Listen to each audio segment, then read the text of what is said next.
কথা বলছি আপনাদের সাথে, একটু কথা বললাম আপনাদের সাথে। এসছি ওয়েস্ট মলে, অনেক শপিং হয়ে গেল,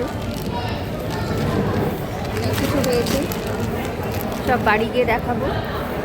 স্পেন্সার থেকে কিছু কিনলাম, আর এখন এসছি ফুড কোর্টে, একটু খাবারের অর্ডার দেবো, দেখাচ্ছি, দাঁড়ান ব্যাক ক্যামেরা করে।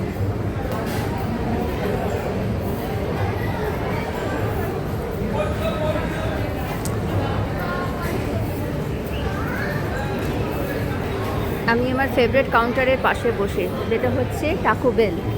আমার খুব ভালো লাগে, কিন্তু আমার বর একদম পছন্দ করে না টাকো খেতে। সেই জন্য আমার বর বলল আমার মাথা ধরে গেছে, আমি চা খেতে যাচ্ছি। ঠিক আছে, তুমি আমার জন্য চা নিয়ে এসো, আর দেখি কিছু প্যাক করিয়ে নিয়ে যাব। এসছিলাম একটা দরকারের কাজে। কী গো, কিছু পেলে? হাজব্যান্ড এসছে, বলছে একটু চা খাবো। আমি বলে টাকো পাকো আমি খাবো না।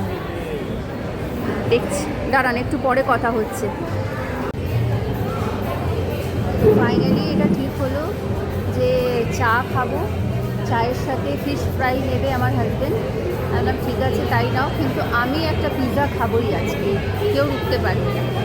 তো একটা পিৎজা, স্মল সাইজ পিৎজা, আমার হাজব্যান্ড আবার পিৎজা খায় না, তো স্মল একটা পিৎজা আমি খাবো আজকে। দেখাচ্ছি, আগে নিয়ে আসি তারপরে শেয়ার করছি।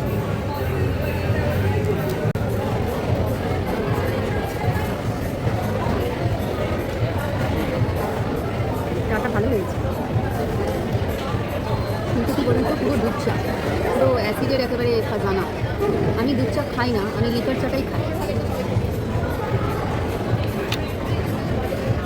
সাথে থাকুন আর সাবস্ক্রাইব করে নিন চ্যানেলটাকে, আর ফেসবুক থেকে করলে দেখলেই আপনারা ফলো করে নেবেন।